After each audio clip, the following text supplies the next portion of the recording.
Halo semuanya, Ramadan itu kan waktunya kumpul-kumpul ya.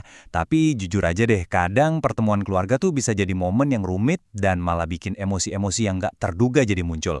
Kalau kamu pernah ngerasain ini, tenang aja. Dalam beberapa menit ke depan, kita bakal bahas bareng cara ngelewatin momen-momen ini dengan lebih tenang. Idealnya sih, Ramadan itu momen yang kita tunggu-tunggu banget. Bulan yang harusnya penuh sama ketenangan, spiritualitas, dan kehangatan bareng orang-orang tersayang. Nah, ini kan gambaran yang kita semua harapkan, bener nggak? Tapi, seringnya kenyataan tuh beda. Buat banyak dari kita, apalagi yang masih muda, momen kumpul keluarga justru bisa jadi sumber cemas. Pertanyaan yang itu-itu lagi, pola obrolan yang selalu berulang, rasanya kayak jadi ritual tahunan yang malah nguras energi. Kalau kamu ngerasain ini, penting banget buat kamu tahu kalau perasaan itu tuh wajar dan kamu nggak sendirian.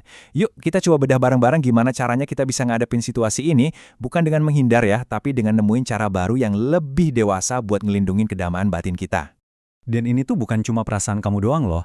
Ada data di Indonesia yang nunjukin kalau keluhan kesehatan mental itu bisa naik lebih dari 27% selama bulan Ramadan. Dan salah satu pemicu utamanya, yaitu tekanan dari keluarga. Ini data beneran yang seolah ngevalidasi apa yang mungkin selama ini kamu rasain. Oke, jadi biar kita tahu solusinya, kita perlu paham dulu akarnya. Yuk kita masuk ke bagian pertama buat ngenalin satu konsep inti yang namanya pemicu lama atau old triggers.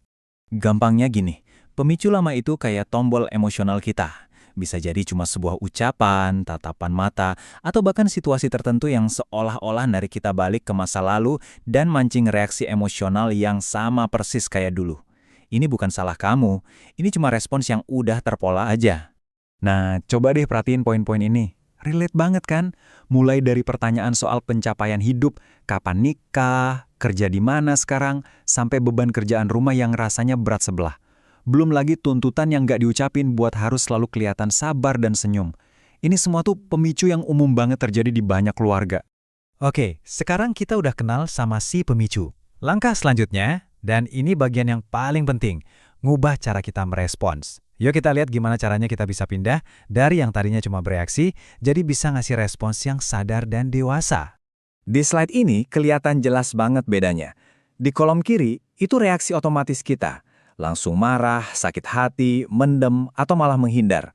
Nah, di kolom kanan, itu tujuan kita. Sadar sama apa yang lagi terjadi, mengakui perasaan kita sendiri tanpa ngejudge, dan dengan tenang nentuin batasan. Ini adalah pergeseran pola pikir. Dari yang tadinya korban keadaan, jadi arsitek buat ketenangan kita sendiri. Jadi, poin kuncinya tuh ini ya. Tujuannya bukan buat mulai pertengkaran atau ngebuktiin siapa yang benar dan siapa yang salah. Sama sekali bukan.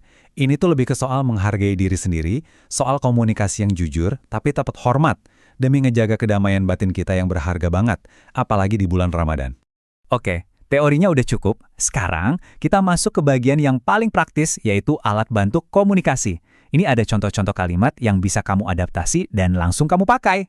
Situasi pertama, ini yang paling sering kejadian nih. Pertanyaan itu, kamu tahulah ya maksudku, entah soal jodoh, kerjaan, atau anak, rasanya tuh kayak disorot lampu, padahal kita nggak mau.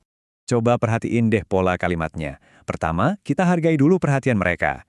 Terus, kita jujur soal perasaan kita, dan terakhir, kita ajak buat ganti topik.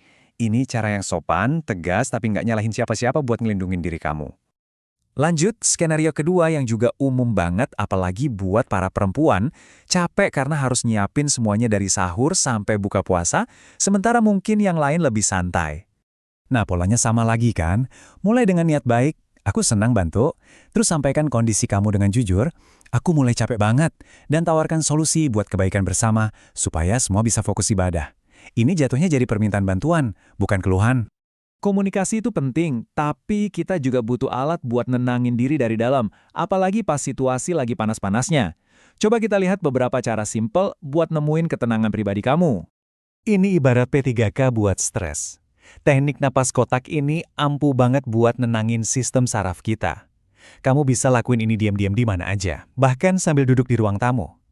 Cukup fokus ke hitungan dan coba rasain deh, detak jantung kamu pasti jadi lebih lambat. Selain napas, ada banyak cara lain kok. Anggap aja sholat itu kesempatan buat time out sejenak. Atau coba deh sisihin waktu istirahat buat diri sendiri. 15 menit aja cukup. Bisa juga kerjasama bareng sepupu atau saudara yang suportif. Atau sebelum tidur, coba tuangin semua perasaan kamu ke tulisan singkat. Pilih aja mana yang paling cocok buat kamu. Jadi, yuk kita rangkum semuanya di tabel simpel ini. Buat setiap pola lama yang sering muncul, sekarang kamu punya respons dewasa dan solusi praktisnya. Mulai dari pakai skrip komunikasi, minta bantuan, sampai sekedar ambil jeda buat napas. Anggap aja ini peta jalan buat kamu. Nah, penjelasan kali ini kita tutup dengan sebuah pertanyaan buat kamu renungin. Nggak perlu kok ngelakuin semuanya sekaligus, coba pilih satu aja respons atau satu strategi yang rasanya paling mungkin buat kamu coba.